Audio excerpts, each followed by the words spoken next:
Nazdar ľudia, moje meno je Wolftix, vítajte u tretieho informačného videa z kanálu The Games.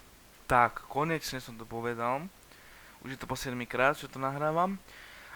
Tak zo začiatku chcem, aby ste hlasovali, milí diváci, a to bude ku koncu, ako každý viete, aby hrali ste Wolfensteinu, pomaly sa blíži ku koncu, hľadám za to náhradu, čiže by to malo byť buď Wolfik 2, čo by ste mali hlasovať, čo z jedného z toho, alebo Outlast. Ďalej chcem povedať, že popriať vám šťastné prázdniny teraz, čo bude august.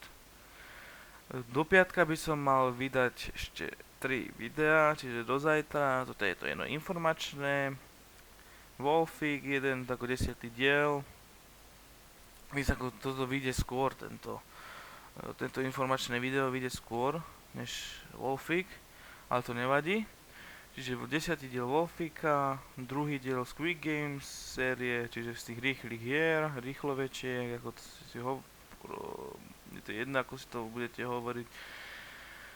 Čo sme včera nahrali so sestranicou, čo som včera nahral so sestranicou, aj Wolfika, aj Squid Games do série a v septembri, alebo nie v septembri, ešte takto s Limitiakom by som chcel robiť prvý vlog, ako aj by ste nás videli, ale to sa ešte uvidí. A v septembri by sme chceli s Limitiakom začať nahrávať Metina. Písal som mu to, ale ešte o tom v septembri nevie, čiže sa to dozviede možno z tohto informačného videa, mu to poviem. A to by malo byť ako všetko. Odnes som to nahrával asi 7 krát, z toho prvýkrát som si to omylom vymazal, čo ma riadne nasralo, lebo to bolo na prvý šup pekne nahraté.